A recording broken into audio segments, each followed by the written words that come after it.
কলকাতা টিভিতে আপনাদের সকলকে স্বাগত। আপনাদের সঙ্গে রয়েছে আমি অঙ্কুর। শুরু করছি বাংলা বলছে।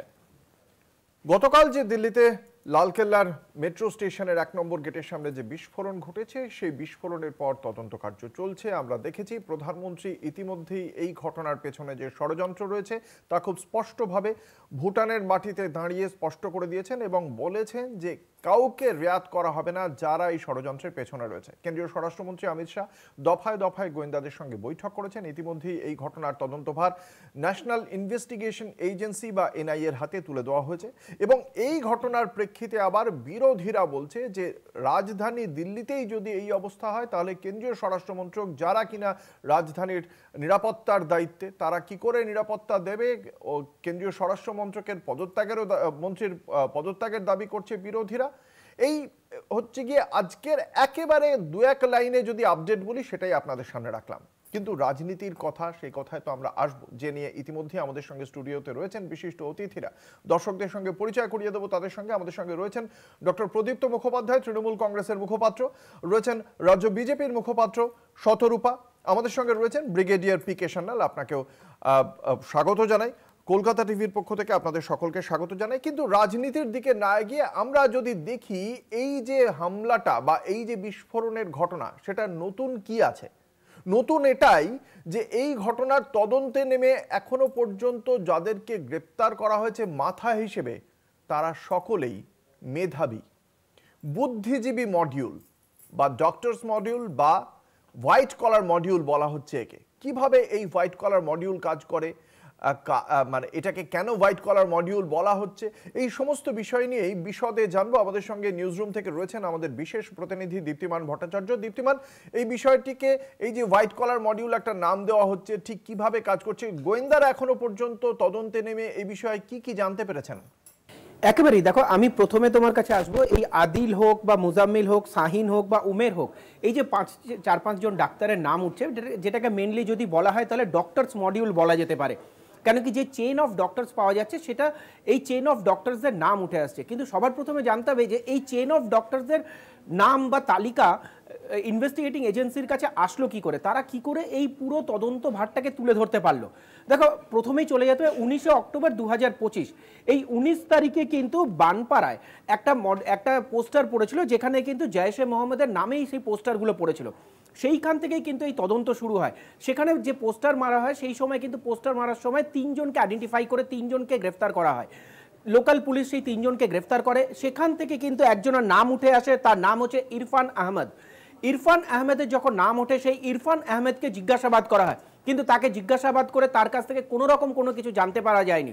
পরবর্তীকালে ইরফান আহমেদের যখন বাড়িতে তল্লাশি করা হয়, সেখান থেকে তার ল্যাপটপ পাওয়া যায় এবং সেখানে একটা টেলিগ্রাম মেসেজ পাওয়া যায়। সেই মেসেজটাকে যখন ডিকোড করা হয়, সেই ডিকোডে কিন্তু একটা নাম উঠে আসে, তার নাম হচ্ছে উমের বিন খতাব, যিনি পাকিস্তানের জৈশের টেরোরিস্ট, জঙ্গি বলেই তিনি পরিচিত। এই উমেরের নাম পাওয়ার পরেই কিন্তু নড়ে চড়ে বসে তদন্তকারী এজেন্সিগুলো। তারপর তারা এই উমেরের বাকি বিষয়গুলো জানার চেষ্টা করে। সেখান থেকে আরেকটা নাম পান ইরফানের কাছ থেকে, জামির আহমদ। এই জামিরকে যখন জিজ্ঞাসাবাদ করা হয়, তখন কিন্তু জামির বলে কোড বা আনকোড যে ইরফান একটা ডক্টরস চেন তৈরি করেছে। তখন তারা বুঝতে পারেন যে এই ডক্টরস চেনের কথা প্রথম উঠে আসে যখন জামির তাদেরকে জানায় যে ইরফান হলো এই ডক্টরস চেনের পুরো মাস্টার মাইন্ড।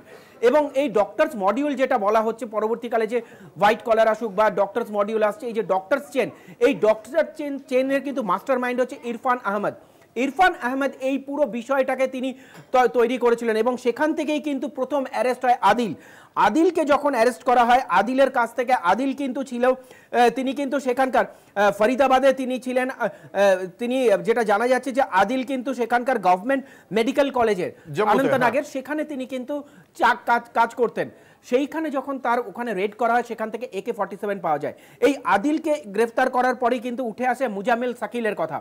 মুজাম্মিল শাকিলকে যখন জেরা করা হয়, তাকে যখন জিজ্ঞাসাবাদ করা, ইন্ট্রোগেশন করা হয়, তার কাছ থেকেই কিন্তু প্রায় 2900 কেজির মতন কিন্তু আইডি তৈরি করার যে সরঞ্জাম লাগে, সেইগুলো সেখান থেকে উদ্ধার করা হয়। এবং এইটা উদ্ধার করার পরেই কিন্তু তারপরেই নাম উঠে আসে শাহিন শাহিদকে কিন্তু গ্রেফতার করা হয়। শাহিন শাহিদের কাছ থেকেও কিন্তু বেশ কিছু এরকম জিনিস তৈরি পাওয়া যায়, যেখান থেকে কিন্তু আইডি তৈরি করা হচ্ছিল।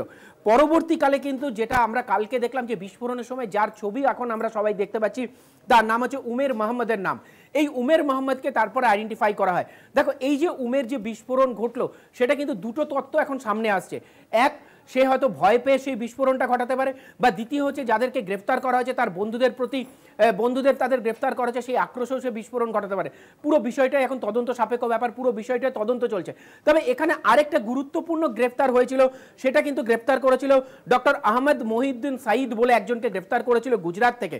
তাকে গ্রেফতার, তিনি তেলেঙ্গানার, এবং গুজরাট এটিএস যখন তাকে গ্রেফতার করে, ইসকাপের সে কিন্তু একজন মাস্টার মাইন্ড ছিল, এবং ইসকাপের কিন্তু সে সহযোগী ছিল, সেখানকার সে কাজ করত, এবং ইসকাপের হয়ে কিন্তু সে বেশ কিছু সেখানে জিনিস তৈরি করতে শুরু করেছিল, যেইগুলো কিন্তু পরবর্তীকালে তদন্তের বিষয় উঠে আসে।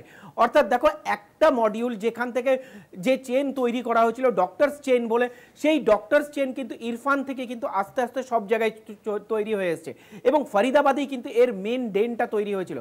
শুধুই কি ফরিদাবাদ রয়েছে? তবে একটা বিষয় এখানে বলে রাখি, যে একটা বড়সড় নাশকতা যেটা পরিকল্পনা করা হয়েছিল এই ডক্টরস চেনের মাধ্যমে, সেটা কিন্তু অনেকটাই এই গ্রেফতারির ফলে, এই উদ্ধারের ফলে কিন্তু আটকানো গেছে। দেখার বিষয় আগামী দিনে আর কত লোক এর সাথে জড়িত রয়েছে, কতজন ডক্টরস চেনের ভেতরে রয়েছে। একেবারেই ধন্যবাদ। আমাদের সঙ্গে ছিলেন আমাদের বিশেষ প্রতিনিধি দীপ্তিমান ভট্টাচার্য। আমি একদম প্রথমে আসব এই বিষয়টি নিয়ে ব্রিগেডিয়ার পিকে সান্যালের কাছে। এই যে যাদের এই ডক্টরস চেনে রাখার, মানে যাদেরকে ব্যবহার করছে পাক মদতপুষ্ট জঙ্গি সংগঠনগুলি, তারা হোয়াইট কলার জব করেন, ফলে খুব স্বাভাবিকভাবেই তাদেরকে সেই টিপিক্যাল যে আনপাড় টাইপ একটা, তাদের কোনো ছাপ নেই, মানে যেটা আজমাল কাসাব ছিল। ফলে এদেরকে চট করে কেউ সন্দেহ করেন না, এরা যথেষ্ট শিক্ষিত, এবং তাদের গাড়িতে চট করে চেক করার মাথায় আসে না, কারণ তারা চিকিৎসক। এই যে ব্যাপারগুলো মাথায় রেখে করা, কিন্তু সবচেয়ে গুরুত্বপূর্ণ বিষয়, এরা কেউ পাকিস্তান থেকে আসেননি, এরা এদেশের মাটিতেই এদের এখানকারই বাসিন্দা। তাদের মাথায় যেভাবে মগজ ধোলাই করে এই যে দেশবিরোধী বিষয়টা ঢুকিয়ে দিচ্ছে পাকিস্তানের জঙ্গি গোষ্ঠীগুলো, সেটা কি করে এত সহজ হচ্ছে? এরাও তো শিক্ষিত আমাদের দেশে, তার মানে কি তারা কোনো রকম ভাবে খুব প্রলিতারিয়েট হয়ে রয়েছেন চিকিৎসক হয়েও, বা তাদের কি অন্যরকম কোনো জায়গা রয়েছে যে কারণে এই চিন্তা ভাবনাটা তাদের মাথায় ঢুকিয়ে দেওয়াটা খুব ইজি হচ্ছে? আপনি কি মনে করেন? না, আমাদের দেশে মাইনরিটিসদের ভয় দেখানো হয় যে মেজরিটি লোকেরা তোমাদের হয়তো ক্ষতি করবে কিংবা নষ্ট করতে পারে। আর এটা মুসলিমদের ওপরেও একটু এফেক্ট পড়েছে, যার জন্য আমরা যেটা দেশে দেখেছি, র্যাডিক্যালাইজেশন মাইনরিটিসের মধ্যে অনেকটা বেড়ে গেছে, আর তারা টেরর অ্যাক্টিভিটিসের সাথে যুক্ত হচ্ছে। এখন এই যে 3-4টে ডাক্তার যে ধরা পড়েছে, তারা হচ্ছে মিডল ক্লাস ফ্যামিলির ছেলেরা, পড়াশোনায় ভালো ছিল, ডাক্তার হয়েছে, পড়াশোনা করেছে, আর এদের উপরেও একটা রিলিজিয়াস র্যাডিক্যালাইজেশনের চাপ ছিল, আর ওরা হয়তো সেটাকে সামলাতে পারেনি, আর ওরা জেশের সাথে মিলে গিয়েছে। আমাদের এই কেসটা গোটা ভাবে যদি দেখি, প্রথম অ্যারেস্ট হয়েছিল একজন কাশ্মীরি, যে জেশ পলিটিক্যাল পার্টির কে সাপোর্ট করার একটা পোস্টার লাগাচ্ছিল। ওকে ধরে একটা কাশ্মীর পুলিশের এসপি ইনভেস্টিগেট করে ধরে, তারপরে ওর জেল যায়, কিন্তু তার জেলে বেরিয়ে এসে ও তারপরে আল ফালাহ ইউনিভার্সিটির সাথে যোগ দিয়ে দেয়, আর তারপরে এই রিলিজিয়াস র্যাডিক্যালাইজেশন হয়তো ও ছড়িয়েছে। বেশ বেশ, আমি আপনার কাছে এই বিষয়টি নিয়ে আবারও আসবো ব্রিগেডিয়ার। আপনার কাছ থেকে এই বিষয়টি নিয়ে সবচেয়ে ভালো করে জানা রয়েছে। তার আগে আপনি যে কথাটা একদম শুরুতেই বললেন যে মাইনরিটিরা কোনোভাবে ভয় পাচ্ছে, আমি সে কারণেই আসবো রাজ্য বিজেপির মুখপাত্র শতরূপার কাছে। মাইনরিটিরা ভয় পাচ্ছে, তাদেরকে সবসময় হিন্দুত্বের বাণী দিয়েই ভয় দেখানো হচ্ছে, তার মানে একটা মৌলবাদের কাউন্টার কি আরেকটা মৌলবাদ হতে পারে? শতরূপা। অঙ্কুর, মাইনরিটিরা আজকে ভয় পাচ্ছে বলে তো এই জিনিস আমরা জাস্টিফাই করতে পারি না। আজকে যখন থেকে ইতিহাস, তুমি যদি ফ্রিডম মুভমেন্টের ইতিহাস বলো, টু নেশন সেপারেটিস্ট থিওরি গান্ধীর আমল থেকে হয়ে আসছে, আমি সেটার মধ্যে ঢুকছি না। আজকে খুব সুন্দর করে দীপ্তিমান বাবু বলছিলেন এতগুলো না, মানে পুরো যে যত যা যা ইনফরমেশন বেরিয়েছে খুব সুন্দর করে তোমাদের প্রতিবেদন দেওয়া হয়েছে। এই যে white collar module of what of terrorism, এইগুলো আমরা কিন্তু এত বছর ধরে বারবার বলে আসছি, তোমার সঙ্গে বোধহয় আমি আজকে 16 সাল থেকে শো করে যাচ্ছি, আমরা কিন্তু বারবার একটা কথা বলেই যাচ্ছি, স্লিপার সেল অ্যাক্টিভ হলে তখন এই জিনিসগুলো হয়। এরা কিন্তু সব এই দেশের। আমি বলছি আমার বক্তব্য হচ্ছে যে এদের মগজ ধোলাই কি করে এত সহজ হচ্ছে? যে কথাটা ব্রিগেডিয়ার বললেন, আপনি কি তার মানে সেটা অস্বীকার করছেন? না না, আমি অস্বীকার করছি না, আমি বলছি ব্রিগেডিয়ার ভীষণ খুব সুন্দর করে মানে সাজিয়ে গুজিয়ে বললেন যে ওরা নাকি একটু ভয় পাচ্ছে। একটু ভয় পাবার তো জায়গা নেই। এই একটা আমি এটার মধ্যে ঢুকতেই চাইছিলাম না, তুমি যখন এটার মধ্যে ঢুকছো আমার বলতে বাধ্য। প্রত্যেকটা নাম একটা পার্টিকুলার কমিউনিটিকে, তাহলে কি তারা এই কমিউনিটি আমাদের দেশকে দেশ বলে মনে করে না? সেই জন্যই আজকে SIR দরকার, যে যারা ওদেশ থেকে এসেছে, এখানে এসে ইনফিলট্রেশন করেছে, অনুপ্রবেশকারী যারা এই দেশের রিসোর্সেস নিয়ে এই দেশেরই ক্ষতি করছে, তাদের তো আগে ভাগে বের করে দেওয়া উচিত। আমি জানি না এরা ভয় পাচ্ছে কি। আমরা অমিত শাহকেও বলতে শুনলাম এই বিহার নির্বাচনী প্রচারে সীমাঞ্চলে গিয়ে যে অনুপ্রবেশকারীদের বার করে দেবো, আবার এই কেন্দ্রীয় সরকার 2023-এর 12ই ডিসেম্বর সুপ্রিম কোর্টে হলফনামা দিয়ে জানিয়েছে আমাদের দেশে কত অনুপ্রবেশকারী রয়েছে তা কেন্দ্রীয় সরকারের কাছে সেই সংক্রান্ত কোনো তথ্য নেই। শতরূপার বক্তব্য শুনলাম, আসবো ডক্টর প্রদীপ্ত মুখোপাধ্যায়ের কাছে, তৃণমূল কংগ্রেসের মুখপাত্র। এই শিক্ষিত শ্রেণীর মগজ ধোলাই এত সহজে কিভাবে হচ্ছে, তৃণমূলের কি ধারণা? দেখুন, তৃণমূলের ধারণার থেকে আমার তার আগে কতগুলো প্রশ্ন মাথায় এলো। এক নম্বর কথা হচ্ছে যে তারা কিন্তু সবাই এই দেশের। আমি প্রসঙ্গত আজকে মোদিজির কিছু কথা তোমাদের শোনাতে চাইছি, কারণ আজকে আমার থেকে বেশি ইম্পর্টেন্ট মোদিজির কথা শোনা, কারণ তিনি দেশের রক্ষাকর্তা এই মুহূর্তে এবং তিনি শান্তির খোঁজে ভুটানে আছেন এবং সেখান থেকে আমাদের বার্তা দিয়েছেন। অনুপ্রবেশকারীরা কি গভর্নমেন্ট মেডিকেল কলেজে চাকরি পেতে পারে দাদা? অনুপ্রবেশকারীরা গভর্নমেন্ট মেডিকেল কলেজে চাকরি পেতে পারে, আবার সেই গভর্নমেন্ট মেডিকেল কলেজ যার পুলিশ ভেরিফিকেশন হয় কেন্দ্রীয় সরকারের স্বরাষ্ট্র দপ্তরের তত্ত্বাবধানে জম্মু কাশ্মীরে। ফলে এই প্রশ্নটা রইল। আমাদের নেতা মাননীয় অভিষেক বন্দ্যোপাধ্যায় তার নির্দিষ্ট বক্তব্য রেখেছেন টুইটারে, নিশ্চয়ই তোমরা দেখিয়েছো সারাদিনে। মমতা বন্দ্যোপাধ্যায় গতকালকেই তার দুঃখ প্রকাশ করেছেন, যারা পরলোক গমন করেছেন তৃণমূল কংগ্রেস তাদের পরিবারের প্রতি সমবেদনা জানায় এবং প্রয়োজনে সমস্ত রকম সাহায্যের সঙ্গে তারা থাকবে সেখানে। এবং একই সঙ্গে আজকে প্রেস কনফারেন্স হয়েছে, যে প্রেস কনফারেন্সে আমাদের নেতারা তাদের বক্তব্য রেখেছেন। কিন্তু আমাকে 1 মিনিট 15 সেকেন্ড দেবে, আমি আমার বক্তব্য আর রাখতে চাইছি না। আমি মোদিজির বক্তব্য তোমাদের একটু শোনাতে চাইছি, যে মোদিজির বক্তব্যর সঙ্গে আমরা হয়তো সকলেই একমত হব যে মোদিজি যখন ক্ষমতায় ছিলেন না, তিনি যখন মাননীয় মুখ্যমন্ত্রী ছিলেন গুজরাটের, তখন তিনি কিছু ভাষ্য মুম্বাই অ্যাটাকের জন্য দিয়েছিলেন। সেটা একটু। पाकिस्तान हमको मार के चला गया, पाकिस्तान ने हम पर हमला बोल दिया मुंबई में, और हमारे मंत्री जी अमेरिका गए और रोने लगे, ओबामा ओबामा ये हमको मार के चला गया, बचाओ बचाओ। ये कोई तरीका होता है क्या? पड़ोसी मार के चला जाओ और अमेरिका जाते हो? अरे पाकिस्तान जाओ ना। क्या तरीका होता? पाकिस्तान जो भाषा में समझे समझाना चाहिए। वही तो मैं आपसे समझने की कोशिश, वही तो मैं कह रहा हूँ, पाकिस्तान जो भाषा में समझे वो समझाना चाहिए, उसकी भाषा में जवाब देना चाहिए। पाकिस्तान को उसी की भाषा में जवाब देना चाहिए। ये लव लेटर लिखना बंद करना चाहिए। ये प्रणब मुखर्जी रोज एक चिट्ठी भेज रहे और वो सवाल भेज रहे, ये जवाब देते फिरते।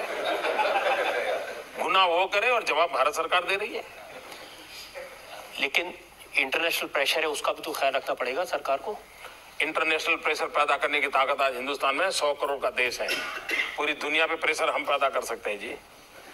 लेकिन साथ साथ हिंदुस्तान में वो कौन लोग हैं जो पाकिस्तान से आकर के घुसे हुए हैं या हमारे हिंदुस्तान के हैं, जो इस प्रकार से पाकिस्तान को मदद की है, उनको नंगा करके निकालना चाहिए और उनको फांसी के तख्त पे चढ़ाना चाहिए। देश के अंदर कोई ऐसी गद्दारी नहीं कर सकता। 2014 সালের আগে, এটা 2014 সালের আগে আর এখন 25, তার মানে এখনো দেশের মধ্যে সেই সকল এলিমেন্টরা হোয়াইট কলার জব করছে, কেন্দ্রীয় স্বরাষ্ট্র মন্ত্রকের তত্ত্বাবধানে করছে, সেন্ট্রাল গভর্নমেন্ট কলেজে করছে। তাহলে তার আমি ধন্যবাদ জানাবো তৃণমূলের স্পোক্সপারসনকে যে ফাইনালি মোদিজির কথা তারা মেনে চলছে এবং চলবে। মোদিজি সেদিন যা বলেছিলেন মোদিজি আজও তাই করে দেখিয়ে দিয়েছে। সত্যি সত্যি মানে আজকেও তিনি ওই জন্য সেই জন্য মানে তিনি ফলো করছিলেন কি তাহলে কংগ্রেসের গভর্নমেন্টকে, কারণ কংগ্রেস সেই সময় আমেরিকায় গিয়েছিল, তিনি আজ ভুটানে গিয়েছেন। এটা তো প্রি শিডিউলড ছিল। মানে সেটা কি আমরা কংগ্রেসের সময় প্রি শিডিউলড ব্যাপারটা মনে রাখা হয় না, শুধুমাত্র বিজেপির সময় মনে রাখি নয়। উনি যেটা বলেছেন ওনার তো এইখানে বসে কিছু যা করার তো ওখানে মাননীয় স্বরাষ্ট্রমন্ত্রী সেই সময় প্রধানমন্ত্রী, আপনার কি মনে হয় তার মানে মনমোহন সিং এর সেই সময় বর্ডারে বন্দুক নিয়ে যাওয়া উচিত ছিল? বর্ডারে বন্দুক দিয়ে না যাক, অন্তত কিছু বলতো। মনমোহন সিং তো কিছুই বলতো না, তো সেই নিয়ে সেটা নিয়ে আজকে তর্ক না করে সেদিন মুখ্যমন্ত্রী গুজরাটের মুখ্যমন্ত্রী হিসেবে যা বলেছিল আজকে না মাননীয় প্রধানমন্ত্রী ব্রিগেডিয়ার পিকে সান্যালের কাছে আমার প্রশ্ন যে বারংবার আমরা দেখতে পাচ্ছি এই যে 2900 কেজি আসছি 2900 কেজি এক্সপ্লোসিভ, আমি শুনলাম আমার কথা বন্ধ করা, আমি শুনলাম শতরূপা আমি শুনলাম, আমি আপনার বক্তব্য শোনা, আপনার বক্তব্য শুনেছেন দর্শক। আপনি যদি মনে করেন আপনার বক্তব্য আমি আপনার কাছে প্রশ্ন করেছি, আপনি ব্রিগেডিয়ার পিকে সান্যালের বক্তব্য রাখলাম, কথা বলেছেন, আমি শুনেছি, আজও সেই কথা করে দেখিয়েছে। শুনলাম পাকিস্তানকে পাকিস্তানের ভাষায় তেই জবাব দেওয়া হয়েছে এবং খুব ভালো হয়েছে, মানে এটা গর্ব করার কথা। এবং এই যে আমরা শুনলাম, বাকিদের বক্তব্য শোনার ধৈর্য রাখুন, বাকিদের বক্তব্য রাখার ধৈর্য রাখুন, বাকিদের বক্তব্য শোনার ধৈর্য রাখুন। আসবো ব্রিগেডিয়ার পিকে সান্যালের কাছে। এই যে বৈদেশিক ফান্ড, এই 2900 কেজি বিস্ফোরক, AK-47 বা AK-56 ব্যারেটা পিস্তল, এগুলো আনতে গেলে একটা হিউজ অ্যামাউন্টের টাকা দরকার। এই অর্থ নিশ্চয়ই বাইরের দেশ থেকে এই যারা আজকে এই অপারেটিভ রয়েছে তাদের কাছে এসে পৌঁছচ্ছে। সেটা বাইরের দেশের অর্থ কার অ্যাকাউন্টে কিভাবে ঢুকছে সেটা দেখার জন্য কেন্দ্রীয় সরকারের একাধিক দপ্তর রয়েছে, এনফোর্সমেন্ট ডাইরেক্টরেট বা যারা এইগুলোকে দেখেন। তো তাহলে সেখানে কি একটা বড় গাফিলতি থেকে যাচ্ছে? কারণ এটার জন্য তো এই ধরনের একটা মানে হামলা করার জন্য তো বিপুল অর্থের প্রয়োজন। আপনার কি মনে হয় গাফিলতি আছে? ব্রিগেডিয়ার পিকে সান্যাল।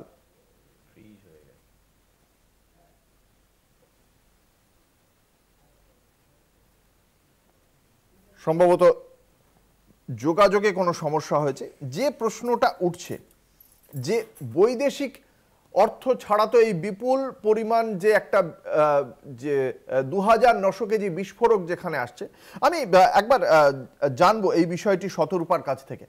তার মানে কি মানে এই জায়গাটা একটা গাফিলতি আছে বলে মনে করেন? অঙ্কুর, যদি গাফিলতি থাকতো, তোমরা জানো এটা আমার কাছে আসা মানে মিডিয়ার কাছেও এসে গেছে। 10 তারিখে 9 তারিখে এই এক মাসে নভেম্বরের 10 তারিখে 9 তারিখে 7 তারিখে দুটো operation, 28 October 24 October 15 October 13 October 9 October, Gujarat, Faridabad, Rajasthan, Pune, মানে আমি খুব তাড়াতাড়ি এই নামগুলো বলছি কারণ এতগুলো অপারেশন হয়েছে, সাকসেসফুলি হয়েছে, এগুলো নাশকতা বন্ধ করা গেছে। সেই জন্য এরমভাবে উড়িয়ে দেওয়া যে প্রধানমন্ত্রী মুখ্যমন্ত্রী থাকাকালীন যা বলেছিল এখন সেগুলো নাকি করছে না, একদম করছে। অপারেশন সিঁদুর সেটার সবচেয়ে বড় এক্সাম্পল। আজকে 22 জন লোককে তারা মেরে দিয়ে গেছিল বলে একেবারে 23 মিনিটের মধ্যে অপারেশন করেছে। তোমরা অপেক্ষা করো এরপরে কি রিটালিয়েশন হবে সেটা দেখো। অর্থ কিভাবে আসছে সেই সংক্রান্ত কোনো তথ্য শতরূপার কাছ থেকে পেলাম না। আমি আসবো ব্রিগেডিয়ার পিকে সান্যালের কাছে। ব্রিগেডিয়ার পিকে সান্যালের কাছে আমার প্রশ্ন, এই একটা এমন একটা হামলা করতে গেলে বিপুল অর্থের প্রয়োজন, সেই অর্থগুলো বিদেশ থেকে যদি আসে তা দেখার জন্য কেন্দ্রীয় সংস্থা রয়েছে। আপনার কি মনে হয় কেন্দ্রীয় সংস্থাগুলো সেই মানে টাকার লেনদেন যেভাবে হয় হাওয়ালা বা অন্য যে কোনো পথেই হোক সেটা দেখার ক্ষেত্রে কিছু গাফিলতি থেকে গিয়েছে? না, এখন এটা পিন পয়েন্ট করা ভীষণ মুশকিল। আমি যখন পাকিস্তান টেররিস্টের সাথে আমি যখন লড়ছিলাম 1990 to 1997, আমরা পাকিস্তান টেররিস্টের আমরা একটা দুটোকে ধরেছি, ইন্টারোগেট করতাম। আর একটা ছেলে, বাচ্চা ছেলে, 19-20 বছরের ছেলে পাকিস্তানি, ওরা আমরা ধরেছি, ওকে ইন্টারোগেট করেছিলাম। ও বলছে আমার বাবার বয়স প্রায় 40 বছরের চেয়ে একটু বেশি, ওর বাড়িতে 10টা বাচ্চা আছে, খুব গরিব লোক। এইসব লোকেরা গরিব বাড়ি থেকে এরা পাকিস্তান টেরোরিজমে জয়েন করে, আর যখন এরা মারা যায় পাকিস্তান গভর্নমেন্ট কিংবা পাকিস্তান আর্মি এদের ভালো কম্পেনসেশন দেয়, যেটা আগে ভালো দিত। এখন ইন্ডিয়া যেহেতু চাপ বাড়িয়েছে সৌদি আরেবিয়া, কাতার আর দুবাইয়ের ওপরে, এই টাকা ইনফ্লোটা অনেকটা কমেছে, কিন্তু বন্ধ হয়নি। আর এখনো আমরা তো টেররিস্টদের সাথে কথা বলতে থাকি, আমাদেরও কন্ট্যাক্ট আছে। যে যে টেররিস্ট ইন্ডিয়াতে মারা যায় ওই ফ্যামিলি কিছু না কিছু কম্পেনসেশন, ওরা বলে মুআবজা, পাকিস্তান গভর্নমেন্ট কিংবা পাকিস্তান আর্মি এটা দেয়। এটা রোকা যায় না। এখন কোয়েশ্চেন হচ্ছে এই টাকাটা ইন্ডিয়াতে কি করে আসে। ইন্ডিয়াতে একটা খুব ভালো সিস্টেম হচ্ছে হাওয়ালা র্যাকেট। এই হাওয়ালা র্যাকেট সব পলিটিক্যাল পার্টিরা ব্যবহার করে, আর সব বিজনেসম্যান যাদের কাছে ব্ল্যাক মানি আছে তারা এই হাওয়ালা ব্যবহার করে। আর এদের আমরা কন্ট্রোল করতে পারিনি, হয়তো পারবো না। সো এই হাওয়ালা র্যাকেটে দিয়ে পাকিস্তান স্পন্সর্ড টেরোরিজম আর আমাদের যে স্লিপার সেলস আছে প্রত্যেক স্টেটে, কথাটা ব্রিগেডিয়ার বললেন অত্যন্ত গুরুত্বপূর্ণ। বড় ব্যবসায়ী এবং রাজনৈতিক দল এদের মাধ্যমেই হাওয়ালার টাকা বিভিন্ন জায়গা থেকে আমাদের দেশেও ঢুকছে এবং সেই টাকাই পৌঁছে যাচ্ছে এই সন্ত্রাসবাদী সংগঠনগুলোর স্লিপার সেলের কাছে। অত্যন্ত গুরুত্বপূর্ণ বক্তব্য। এবং এর পাশাপাশি এই ঘটনার রাজনৈতিক দিকও রয়েছে। প্রত্যেকটি বিষয় নিয়ে আলোচনায় ফিরবো একটা ছোট্ট বিজ্ঞাপনী বিরতির পর। সঙ্গে থাকুন। ফিরে এলাম বিরতির পর। আপনারা দেখছেন বাংলা বলছে, আপনাদের সঙ্গে রয়েছে আমি অঙ্কুর। আমরা যে তথ্যটা বারংবার উঠে আসছিল যে এই ঘটনার পেছনে একটা হোয়াইট কলার মডিউল কাজ করছে, যে তথ্যটা কিন্তু সুনির্দিষ্টভাবে গোয়েন্দাদের কাছে ছিল না, যে কারণে দিল্লিতে এই ঘটনা ঘটেছে। গোয়েন্দা ব্যর্থতার ঘটনা বারংবারই অভিযোগ উঠেছে। এর আগে পুলওয়ামা, কখনো পাঠানকোট বা পেহেলগাম, এমনকি মণিপুরের ঘটনা বা দিল্লি দাঙ্গার ঘটনা, প্রত্যেকটি ক্ষেত্রেই বিরোধীরা বলেছিল কেন্দ্রীয় স্বরাষ্ট্র মন্ত্রকের কাছে সেই তথ্য থাকে না। আগাম যে এটাকে প্রিএম্প্ট করা বা আগাম থামিয়ে দেওয়া, সেই তথ্য থাকে না। এই গোয়েন্দা ব্যর্থতা নিয়ে আমরা এই বিষয়ে আমাদের মুখ্য রাজনৈতিক বিশ্লেষক জয়ন্ত ঘোষালের সঙ্গে কথা বলছি। জয়ন্তদার এই বিষয়ে তিনি দীর্ঘদিন ধরে নয়াদিল্লির রাজধানীর তিনি রয়েছেন এবং সেই কারণে সেখানকার অভিজ্ঞতা থেকে তার কাছে কি নতুন তথ্য জেনে নেব। জয়ন্তদা, এই গোয়েন্দা ব্যর্থতা নিয়ে কি বিশ্লেষণ এখনো পর্যন্ত আপনার? দিল্লির বিস্ফোরণ অনেকগুলো প্রশ্ন উত্থাপন করেছে। গোয়েন্দা ব্যর্থতা নতুন কোনো ঘটনা নয়। যে কোনো সন্ত্রাস ক্ষেত্রে, যে কোনো সন্ত্রাসের ক্ষেত্রে, যে কোনো নাশকতামূলক কাজের ক্ষেত্রে গোয়েন্দা ব্যর্থতা হয়েই থাকে। টুইন টাওয়ারের কথা যদি ধরা যায়, আমেরিকার মতো দেশে মোসাদের ব্যর্থতাও কিছু কম নয় যখন ইসরায়েলের সাথে প্যালেস্টাইনের যুদ্ধ হয়। কিন্তু মূল প্রশ্নটা হচ্ছে যে এখানে লালকেল্লায় এত বছর পর একটা জঙ্গি যে ঘটনাটা ঘটলো এবং কারা করলো, কেন করলো, ওই জায়গাটাতে জামা মসজিদ এবং তার পাশে অনেক হিন্দু মন্দিরও আছে এবং কসমোপলিটন জায়গা, কেন এমন হলো সেটাকে খুঁজে বার করার জন্য অনেক বৈঠক টৈঠক হচ্ছে, সব ঠিক আছে। কিন্তু আমার মূল প্রশ্নটা হচ্ছে যে সন্ত্রাস এটা কোনো তৃণমূলের বা বিজেপির বা কংগ্রেসের নাশকতা একটা ইস্যু তা নয়। চিদম্বরম যখন স্বরাষ্ট্রমন্ত্রী ছিলেন তখন বিজেপি অভিযোগ তুলত যে এই সন্ত্রাস কেন হচ্ছে এবং নিরাপত্তার অভাব কেন আমরা বোধ করছি এবং ইন্টেলিজেন্স ফেলিওর কেন হচ্ছে, কেন কেন কেন কেন তখন চিদম্বরমের বিরুদ্ধে বিজেপির অভিযোগের তর্জনী তুলেছে। আজকে বিজেপির অমিত শাহ স্বরাষ্ট্রমন্ত্রী, আজকে বিরোধীরা বলছে যে কেন এমন হলো। আমার মনে হয় যে এই সন্ত্রাসটাকে দলীয় রাজনীতির প্রিজমে না দেখে, কোনো ইলেকটোরাল পলিটিক্সের মধ্যে না দেখে, বরং আমি মনে করি অভিষেক বন্দ্যোপাধ্যায় যেটা বলেছেন সেটা অনেকটাই ঠিক, যে একটা যদি জুডিশিয়ারির মাধ্যমে একটা স্পেশাল ইনভেস্টিগেশন টিম করে তদন্ত করা হয় তাহলে বোধহয় ভালো হয়। তার কারণটা হচ্ছে যে এটা কেন হলো সেটা এটা কোনো লুকোছাপার ব্যাপার নেই। বিহারের ভোটের দিন সেটাকে রাজনৈতিকভাবে ব্যবহার করাটাও কিন্তু অত্যন্ত অন্যায়। অর্থাৎ সেখানে বিহারে যে ডাক্তার, সে বিহারের লোক এবং তার মা জানে না কিছুই, সে কোথায় ডাক্তারি পড়তে গেছে। এবারে যত ডাক্তার আছে এবং তাদের মধ্যে যত সংখ্যালঘু সম্প্রদায় আছে, যত উত্তরপ্রদেশ বা বিভিন্ন রাজ্যের যারা বেসরকারি এতগুলো সমস্ত কলেজ তৈরি হয়েছে, মেডিকেল কলেজ, ব্যাঙের ছাতার মতো, সেগুলো কেন হয়েছে, সেগুলো এখন তো মানে ঠক বাজতে গিয়ে গা উজাড় হয়ে যাবে। কিন্তু মূল প্রশ্নটা হচ্ছে যে সন্ত্রাসটাকে দলীয় রাজনীতির প্রিজমে না দেখে, ভোটের কাজে ব্যবহার না করে, এটা আমাদের উচিত যে হ্যাঁ, প্রধানমন্ত্রী যেটা বলেছেন যে এটা একটা কনস্পিরেসি আছে, কনস্পিরেসি তো হতেই পারে। পাকিস্তান তারা এখন ডেসপারেট। পাকিস্তানের সেনাপ্রধান সে এখন ওয়াশিংটনে হোয়াইট হাউসে যাচ্ছে দেখা করতে ট্রাম্পের সঙ্গে। সুতরাং এখন বাংলাদেশ এবং পাকিস্তানের মধ্যে একটা যোগসাজশ তৈরি হয়েছে। এই পরিস্থিতিটাতে আমাদের উচিত এমন একটা পরিস্থিতি তৈরি করা যেখানে দলীয় রাজনীতির প্রিজম দিয়ে আমরা সন্ত্রাসকে দেখব না।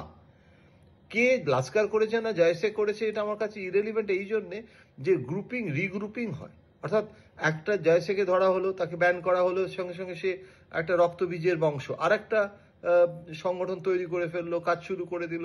তো আমার যেটা মনে হয় যে implementation of the recommendations of the Subramaniam committee সেটাও তো কোথায় হয়েছে? কার্গিলের পর সুব্রমণিয়াম কমিটি তৈরি হয়েছিল, 4টে টাস্ক ফোর্স তৈরি হয়েছিল, তাদের অনেক সুপারিশ আছে। সেই সুপারিশগুলো কটা কাজে লাগানো হয়েছে? 4টে ইন্টেলিজেন্সের অর্গানাইজেশনের মধ্যে সমন্বয় আছে। আইবি স্বরাষ্ট্র মন্ত্রকের, বিদেশ মন্ত্রক অর্থাৎ ওটা প্রধানমন্ত্রীরই তত্ত্বাবধানে থাকে। অন্যদিকে ইকোনমিক ইন্টেলিজেন্স ব্যুরো আছে অর্থ মন্ত্রকে, মিলিটারি ইন্টেলিজেন্স রয়েছে প্রতিরক্ষা ক্ষেত্রে। এই 4টের মধ্যেই একটা সমন্বয় নেই। তার মধ্যে দিল্লি পুলিশ দিল্লিরটা দেখে, তাদের সাথে কটা বৈঠক হয়, তাদের সাথে কটা কথা হয়। এখন এগুলো যখন হয় তারপরে খুব কিছুদিনের জন্য তৎপরতা তৈরি হয়, আবার তারপর যে কে সেই হয়ে যায়। এখানে কিন্তু কেন্দ্র রাজ্যের মধ্যে বিবাদ তৈরি করাটা কাজ নয়। এখন তো ডবল ইঞ্জিন দিল্লিতে, এখন তো দিল্লির রাজ্য সরকারটাও বিজেপি। এখন তো আর এরকম নয় যে এটা বলা যাবে যে এটা আলাদা কোনো একটা সরকার ছিল। সুতরাং আমার মনে হয় এটা আরো অনেক গভীরে খতিয়ে দেখার প্রয়োজন আছে। একেবারেই ধন্যবাদ জয়ন্তদা। আমি আসবো ব্রিগেডিয়ার পি কে সান্যালের কাছে। এই যে বিরোধীরা বলছে যে গোয়েন্দা ব্যর্থতার কথা, এই বিষয়ে আপনার কি অভিমত? না দেখুন, আমি পাকিস্তান টেররিস্টের সাথে আমি লড়াই করেছি অনেক বছর ধরে। গভর্নমেন্ট অপোজিশন ওরা এটা চায় সিকিউরিটি ফোর্সেসের ওপরে কিংবা দেশের ওপরে কিংবা স্টেটের ওপরে যে কটা অ্যাটাক পাকিস্তান টেররিস্টরা লঞ্চ করে সব কটাকে নিষ্ক্রিয় করতে হবে আর করা উচিত। এটা হয় না, এটা ইম্পসিবল। টেররিস্টের মাথায় কি আছে, কোথায় মারবে, কি করে মারবে, কখন মারবে, এর প্রশ্নের উত্তর শুধু টেররিস্টের মাথায় আছে। ইন্টেলিজেন্স সিকিউরিটি ব্রেনস এর মধ্যে নেই। ইন্টেলিজেন্স ইনভেস্টিগেট করে, দেখে কোথায় ক্লুজ পাচ্ছে, প্রুফ পাচ্ছে, তারপরে ওটাকে ডেভেলপ করে। আপনি বলছেন যে নিরাপত্তার দায়িত্বে থাকা গোয়েন্দা ব্যর্থতা কখনোই বলা যায় না, কিন্তু এই গোয়েন্দা ব্যর্থতারই অভিযোগ করছে বিরোধী রাজনৈতিক দলগুলো। কি বক্তব্য আমরা দেখে নেব এই প্রতিবেদনের মাধ্যমে।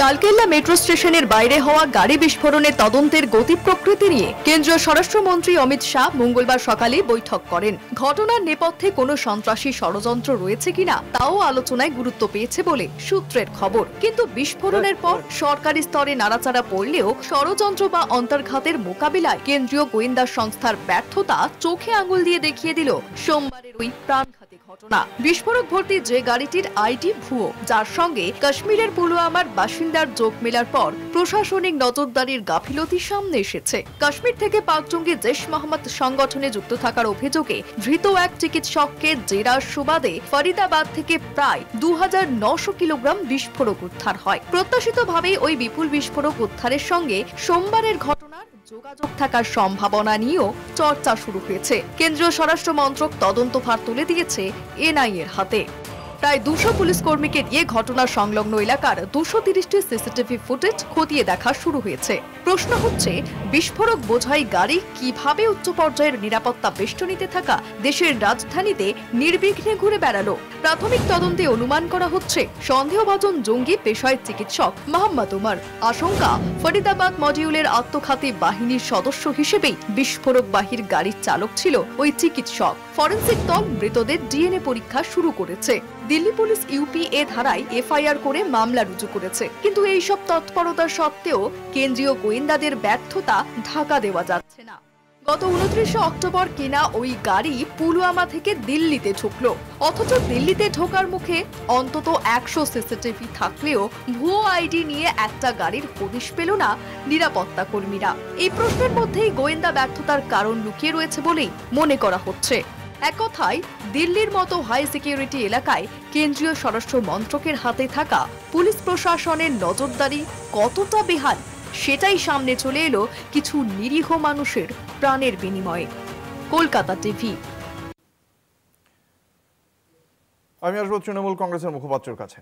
আপনাদের দলের পক্ষ থেকেও আজকে যেটা আমরা দেখেছি, কেন্দ্রীয় স্বরাষ্ট্রমন্ত্রী অমিত শাহর পদত্যাগ দাবি করা হয়েছে। আপনাদের দলের পক্ষ থেকে আজকে একটা লম্বা তালিকা দেওয়া হয়েছে, যে সাংবাদিক সম্মেলনে ছিলেন শশী পাজা এবং আপনাদের দলীয় সাংসদ পার্থবাবু, তারা একটা লম্বা তালিকা দিয়ে বলেছেন যে এই ঘটনা ঘটেছে এবং তার কোনো ইন্টেলিজেন্স ইনপুট ছিল না কেন্দ্রীয় সরকারের কাছে।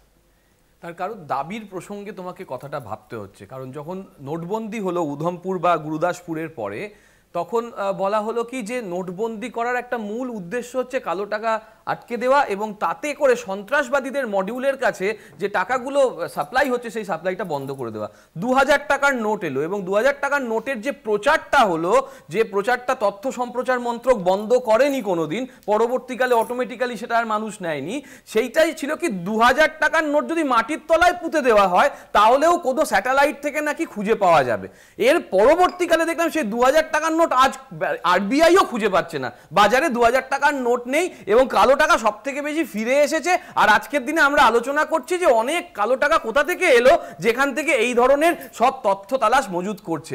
আমরা দেখতে পাচ্ছি বর্ডার সিকিউরিটি ফোর্সের জন্য যে বিডিপি প্রোগ্রামগুলো আনা হয়েছে, বর্ডার ডেভেলপমেন্ট প্রোগ্রামগুলো আনা হয়েছে, তার পরিপ্রেক্ষিতে একদিকে বর্ডার আর একদিকে মেজর কিছু এরিয়ায়, যে এরিয়ায় সন্ত্রাসবাদের সবসময় সম্ভাবনা বেশি থাকে, সেইখানে নানান সিসিটিভি ক্যামেরা থেকে নানান অত্যাধুনিক যন্ত্রপাতি কেনার জন্য এই সরকার, আমার সরকার, মোদী সরকার স্বরাষ্ট্রমন্ত্রীর নেতৃত্বে অনেক বেশি বরাদ্দ বাড়িয়েছেন। তাহলে আমার দাবিটা এটা ছিল যে আমি সন্ত্রাসবাদ সব থেকে মূলে গিয়ে শেষ করে দিচ্ছি, আমার সময় কোনো সন্ত্রাসবাদ হচ্ছে না। অবশ্যই সরকারে থাকতে গেলে তাকে নির্দিষ্ট দায়িত্ব পালন করতে হয়। পশ্চিমবঙ্গের ক্ষেত্রে যখন খাগড়াগড় হয়, তখন তুমি পশ্চিমবঙ্গকে বানিয়ে দিচ্ছ একটা এমন মডিউল যেখানে তুমি নিজের দায়িত্ব থেকে সরে যাচ্ছ, বর্ডারের দায়িত্ব থেকে সরে যাচ্ছ, মমতা বন্দ্যোপাধ্যায়কে যার পর নাই লেডি কিম অব্দি তুলনা করে দিচ্ছ।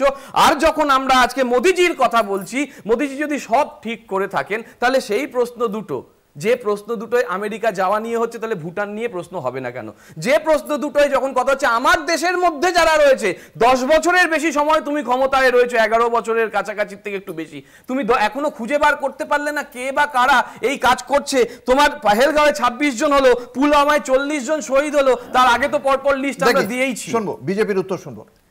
না, প্রথমত ভুটান সফর নিয়ে এত কথা হচ্ছে। ভুটান গেছেন প্রধানমন্ত্রী, বুক চিতিয়ে গেছেন এবং তখনও উনি দেশের মানুষের কথাই বলছেন। তফাৎটা এইখানেই হচ্ছে যে ইউপিএ গভর্নমেন্ট অ্যাক্টিভলি পিওটিএ, পোটা যেটা প্রিভেনশন অফ টেররিজম অ্যাক্ট, ওটা রিপিল করে দিয়েছিল, যার জন্য তারপরের পরবর্তী সরকারের ইনিশিয়ালি একটু অসুবিধাই হয়েছিল। কিন্তু তুমি যদি স্ট্যাটিস্টিক্স দেখো, আজকে 25 বছরের মধ্যে সবচেয়ে লোয়েস্ট হচ্ছে 620 টেরোরিজম অ্যাক্টস, এবং তার মধ্যেও কতগুলো এখানে ফয়েল করা হয়েছে উইথ দি ইন্টেলিজেন্স। আজকে জয়ন্ত ঘোষাল বলছেন যে 3টে অর্গানাইজেশনের মধ্যে সমন্বয় নেই। এটা আমি একটু রাজনীতির ঊর্ধ্বে উঠে বলতে চাই, হ্যাঁ হয়েছে ঘটনা, অত্যন্ত খারাপ ঘটনা, আমরা মর্মাহত, 12 জন মানুষ মারা গেছে, সেটা হয়তো বাড়বে আরেকটু, এতজন লোক ইনজিওর। স্বরাষ্ট্রমন্ত্রী সেদিন রাত্রিরেই গেছে এবং আমি এইটুকু দেখেছি যেটা টেলিভিশনে, এবং স্বরাষ্ট্রমন্ত্রী তারপরে উনি স্টেটমেন্ট দিয়েছে এটা নিয়ে, সঙ্গে সঙ্গে within minutes police, medical services, ambulance সঙ্গে সঙ্গে পৌঁছে গেছিলো এবং অলমোস্ট ইমিডিয়েটলি এনআইএ বলো এসপি টেরোরিজম যেটা আমি এক্স্যাক্টলি নামটা ভুলে যাচ্ছি, এনএসজিও গেছে, এরা প্রত্যেকেই কিন্তু অন সাইট, তার মানে ডেফিনেটলি সমন্বয় আছে। এই যে সেদিন আমি শুনছিলাম যে আমাদের ট্রিপল ইঞ্জিন চলছে, ডাবল ইঞ্জিন চলছে, বলা খুব সহজ বসে, আমি একবারও জাস্টিফাই করছি না, যেটা হয়েছে সেটা আমি আন্ডার নো সার্কামস্ট্যান্সেস জাস্টিফাই করছি, কিন্তু দ্য পয়েন্ট ইজ এখানে তৃণমূল মুখপাত্র বললেন যে কি খাগড়াগড় নিয়ে কি বলা হয়েছিল, খাগড়াগড় নিয়ে অপোজিশন যা বলেছে, মানে আমরা যা বলেছি তার থেকে বেশি বলেছে মুখ্যমন্ত্রী স্বয়ং। ওটা কিছু নয়, চকলেট বোম ফেটেছে, ওটা কিছু নয়, ছোট ঘটনা, ওটা কিছু নয়, গ্যাস সিলিন্ডার বাস্ট হয়েছে, এইটা কিন্তু আমাদের তরফ থেকে বলা হচ্ছে না। আমাদের তরফ থেকে কি হচ্ছে, ইমিডিয়েট একটা দেখার চেষ্টা যে রুট কজটা কি, এবং তোমরাই জানো, তোমরাই ফ্ল্যাশ করেছো, কিন্তু 2000-এর ওপর আরডিএক্স সেদিন সকাল অবধি পাওয়া গেছে।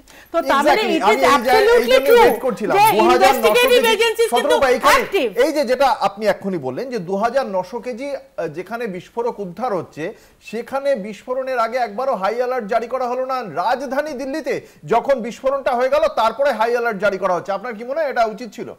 না, হাই অ্যালার্ট জারি করা হয়নি কেন সেটা আমাদের আরেকটু অপেক্ষা করতে হবে, আমরা আরেকটু অফিশিয়াল স্টেটমেন্ট পেলে আমি বলতে পারবো। আমি এইটুকু বলতে পারি 2900 কেজি পাওয়া যাচ্ছে, তারপরেও হচ্ছে না।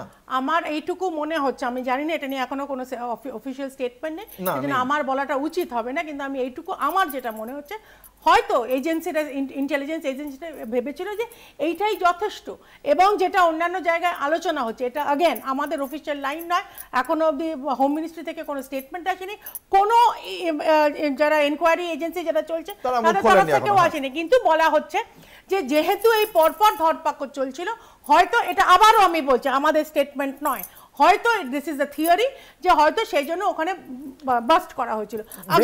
আপনার কি মনে হয় সকাল থেকে এভরিবডি ওয়াজ অ্যাক্টিভ? আপনার কি মনে হয় যেখানে দিল্লির পাশে ফরিদাবাদ থেকে 2900 কেজি বিস্ফোরক উদ্ধার হচ্ছে, সেখানে তারপরেও রাজধানী দিল্লিতে কোনো হাই অ্যালার্ট বা সেই সংক্রান্ত কোনো রকম নাকা চেকিং শুরু হলো না, সেই সংক্রান্ত কোনো রকম ভাবে সতর্কতা অবলম্বন করা হলো না, এবং যে মার্কেটটা অন্যান্য দিন কিন্তু দিল্লির সোমবার দিন অন্যান্য মার্কেটগুলো বন্ধ থাকে এবং খোলা থাকে এই লালকেল্লার পাশে এই মার্কেটটা, চাঁদনি চকের কাছে মার্কেটটা, এবং তার পাশাপাশি এই মেট্রো স্টেশন, সেখানে এসে একটা ব্লাস্ট হলো। আপনার কি মনে হয় না আরো বেশি হুঁশিয়ার হওয়া উচিত ছিল কেন্দ্রীয় স্বরাষ্ট্র মন্ত্রকের দিল্লির নিরাপত্তার জন্য?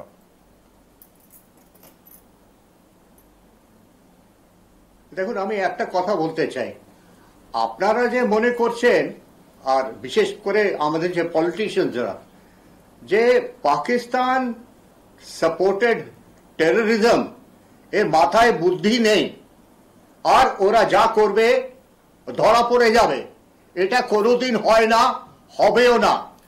ইসরায়েলের যে মোসাদ, ও এখন পর্যন্ত প্যালেস্টিনিয়ানের হামাসকে এখন কন্ট্রোল করতে পারেনি, যেখানে হামাসের কাছে কোনো aircraft, anti aircraft weapon system নেই।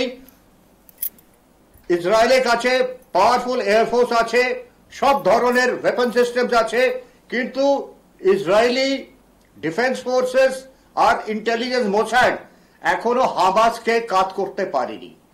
সেম প্রিন্সিপাল অ্যাপ্লাইজ যখন আমরা পাকিস্তান টেররিস্টদের সম্বন্ধে কথা বলি, ডিসকাস করি।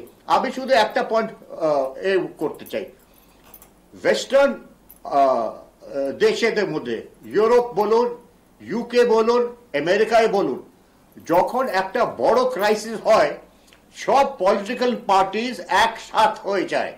যখন 9/11 হয়েছিল আন্ডার প্রেসিডেন্ট বুশ, প্রত্যেকটা ডেমোক্র্যাট সেনেটর ওপেনলি রিপাবলিকানসদের সাপোর্ট করছিল, আর ওরা এটাও বলে দিল, তোমরা যে অ্যাকশন নেবে আমাদের জিজ্ঞেস করবে না, আমরা আগে থেকেই হ্যাঁ বলে দিচ্ছি।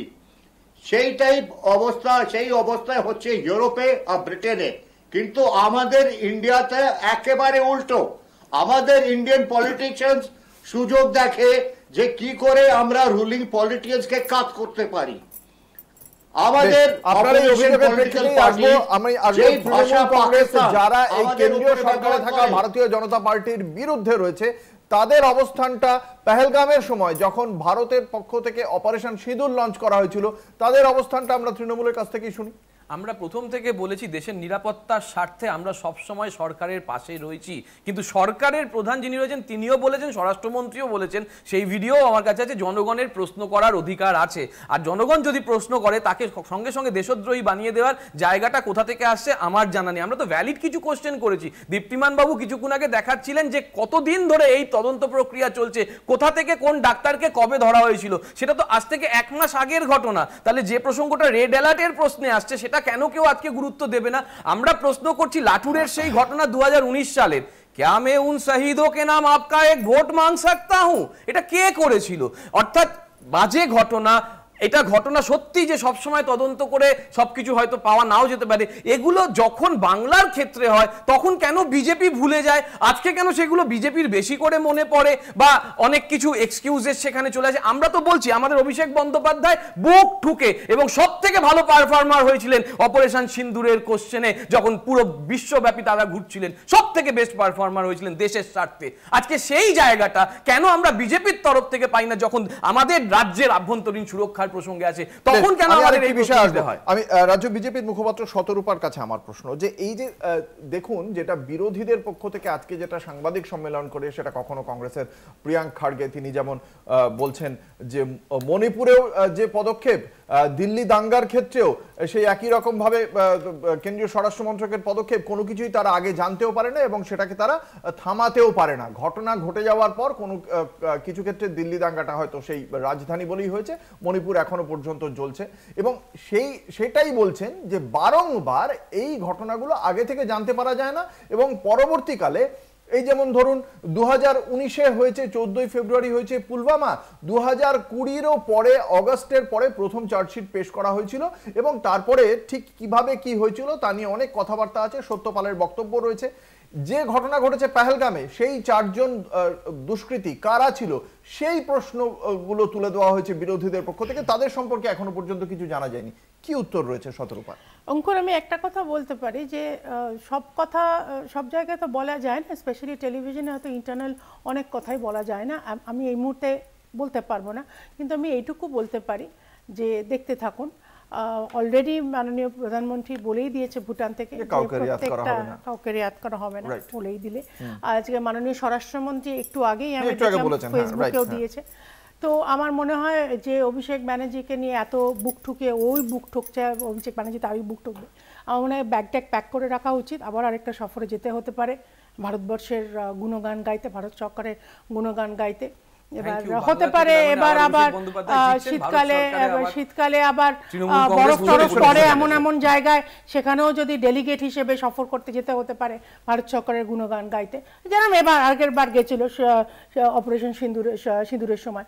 কিন্তু আমি আবারও বলছি, অনেক ঘটনা যেগুলো মিডিয়া জানতে পারে অনেক পরে, অনেকগুলো ইন্টেলিজেন্স খবর থাকে এবং সেই খবর থাকার দরুন কিন্তু অনেক ঘটনা এড়ানো। পুলওয়ামা এখনো পর্যন্ত এন্টায়ার একটা টেররিস্ট মানে 19টা জঙ্গির ঘাঁটি উড়িয়ে দিয়েছিল। তারপরে ওই 4টে নাম নেওয়া মানে প্রয়োজন আছে?